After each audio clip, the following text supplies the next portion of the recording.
صبر کی دو صورتیں ہیں، جو ناپسند ہو اسے برداشت کرنا اور جو پسند ہو اس کا انتظار کرنا۔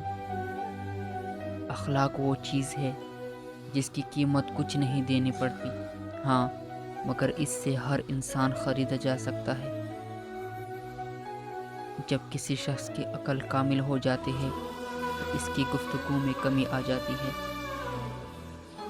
انسانیت بہت بڑا خزانہ ہے، اسے لباس میں نہیں انسان میں تلاش کرو۔ جو ظلم کے ذریعے عزت چاہتا ہے اللہ اسے انصاف کے ذریعے ذلیل کرتا ہے۔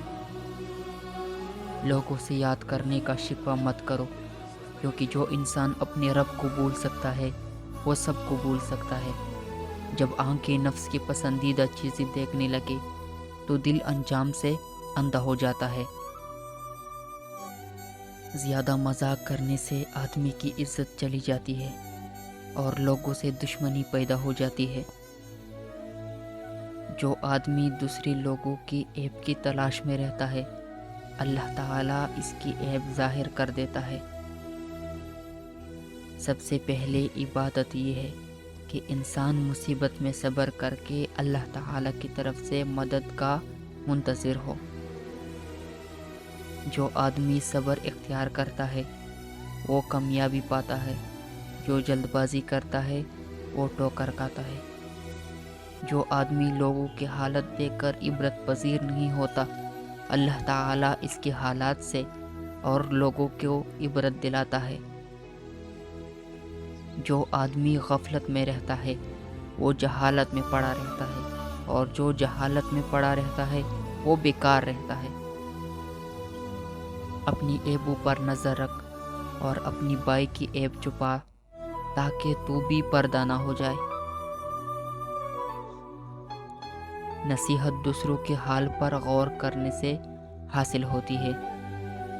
عقل مند وہ ہے جو اپنی زبان کو عیبت سے بچائے، اور مومن وہ جس کا دل شک سے پاک ہو۔ جو آدمی اللہ کی بارگاہ میں عزت پا لیتا ہے اسی کوئی غالب سے غالب بھی ذلیل و رسوا نہیں کر سکتا۔ جو آدمی اللہ تعالیٰ کے سامنے اپنی عاجزی ظاہر کرتا ہے تو دنیا داروں کی اونچی گردنیں اس کے سامنے ذلیل و پست ہو جاتی ہے۔ جو تمہارے دل میں کسی کے لیے نفرت پیدا ہونے لگے تو فوراً اس کی اچھائیوں کو یاد کرنے لگو۔ کبھی اپنی زبان سے کسی کی عیب بیان نہ کرو، کیونکہ عیب تم میں بھی ہے اور زبان لوگوں کی بھی ہے۔ کوئی تمہارا دل دکھائے تو ناراض مت ہونا، کیونکہ قدرت کا قانون ہے جس درخت کا پھل زیادہ میٹھا ہوتا ہے لوگ پتھر بھی اسی کو مارتے ہیں۔ اچھے لوگوں کا تمہاری زندگی میں آنا تمہاری قسمت ہوتی ہے اور انہیں سنبھال کر رکھنا تمہارا ہنر۔